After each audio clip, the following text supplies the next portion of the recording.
एक बार मछुआरे हरदम के जैसे ही नाव पर मछलियां पकड़ने समुद्र के अंदर गए।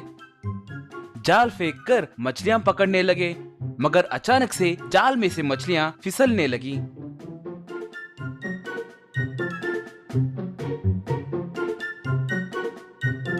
और एक मछुआरा तब, अरे ये क्या, मैंने तो नया जाल ही फेंका था ना, फिर भी मछलियाँ कैसे बचकर निकल जा रही हैं? कहकर उस जाल को परख कर देखने से पता चला कि वो जाल अच्छे क्वालिटी का नहीं था। सारे मछुआरे किनारे के पास आकर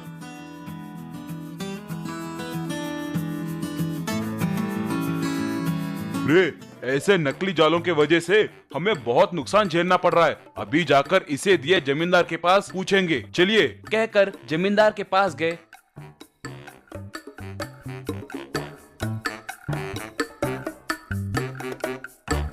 एक मछुआरा, ये क्या जी, हम सबको नकली जाल दिए, इनसे हम मछलियाँ कैसे पकड़ सकते हैं?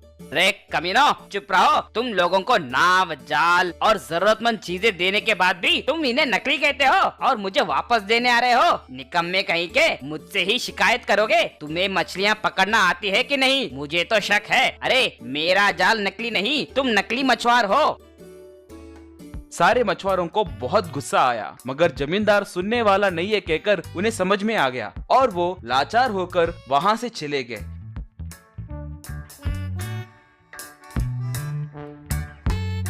वो लोग चौपाल के पास उदास होकर बैठे हुए थे। रे, इस जमींदार के भरोसे हम नहीं रह सकते, हमें ही कुछ न कुछ करके पैसे कमाना होगा। अपने नाव को हमें ही तैयार करवाना होगा। अब से हमें जमींदार के ऊपर निर्भर होकर नहीं रहना चाहिए। बात तो सच है, मगर उतने पैसे कहाँ पर हैं? नाव बनाने के लिए हमारे पास उतने पैसे नहीं है ना। इतने में एक ऑटो में उन्हें घोषणा सुनाई दी। सुनिए सुनिए सुनिए, हर साल की तरह हमारे कलेक्टर जी इस साल भी मछलियाँ पकड़ने की प्रतियोगिता का आयोजन कर रहे हैं। फिश कंपटीशन में जीतने वाले को 1 करोड़ रुपए का इनाम मिलेगा। उसके बातें सुनकर मछुआरे आश्चर्य में पड़ गए।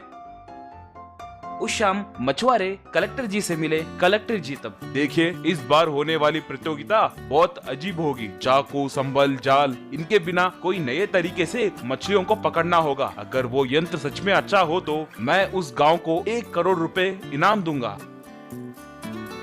जाल, चाकू, इनका इस्तेमाल करे बिना मछलियों को कैसे पकड़ते हैं सर? ऐसे अजीब यंत्र को हम कैसे तैयार कर सकते हैं? वो अजीब रहनी चाहिए, वही मेरी कोशिश है। ऐसे ही कोई करोड़ रुपए नहीं देगा ना। वहाँ से चला गया। उस शाम भीमराव नाम का एक मछुआरा बहुत सोचने लगा। इतने में भीमराव का बेटा वहाँ पर आकर, क्या हुआ पिताजी? भीमराव उसे जो बीता वो सब बताया। पिताजी, पिछली बार हमारे स्कूल वाले हमें एक पुराने म्यूजियम में ले गए। वहाँ गुजरे जमाने में इंसान कैसे हथियारों का इस्तेमाल करते थे मैंने देखा है। उसमें एक हथियार बहुत अजीब था। साइकिल के पहियों से एक तीर तैयार करे थे। उसे बहुत आसानी से तैयार किए पिताजी। मुझे उसे बनाना भी आता है। पिता बहुत खुश हुआ। दोनों मिलकर उस रात बैम्बू साइकिल को तैयार करके उन पहियों से एक अजीब तरीके का तीर तैयार किए। अगले दिन भीमराव उस बैम्बू साइकिल बो को कलेक्टर जी के पास लेकर गया और उन्हें दिखाया। ये कैसे काम करती है? तुमने इसे कहाँ देखा? भीमराव तब उसे अपने बेटे के कहे बातें बताया। चलो ठीक है, आओ ये कैसे काम करेगी देखेंगे। कहकर गाँव वालों को बुलाकर एक नदी के पास समावेश हुए। भीमराव, तुम्हारे तैयार किए गए हथियार को एक बार दिखाओ। इसे कैसे इस्तेमाल करते हैं वो भी दिखाओ। भीमराव तुरंत बैम्बू व्हील बो को लेकर निशाना साध कर एक मछली को मारा। वो सीधे जाकर मछली को चुभी। मछुआरे बहुत खुश हुए। भीमराव, ये बहुत अच्छा है भाई। इतने तेजी से तीर चलाते हुए मैंने पहली बार देखा है। इसके मदद से हम समुद्र में के बड़े बड़े मछलियों को आसानी से पकड़ सकते हैं। जाल फेंककर मछली पकड़ने के लिए बहुत ताकत लगाना पड़ रहा है, मगर ऐसे करके हम बड़े बड़े मछलियों को आसानी से पकड़ सकते हैं। गांव वालों को भीमराव का तैयार किया गया बैम्बू बो बहुत पसंद आने के कारण सब तालियां मारने लगे।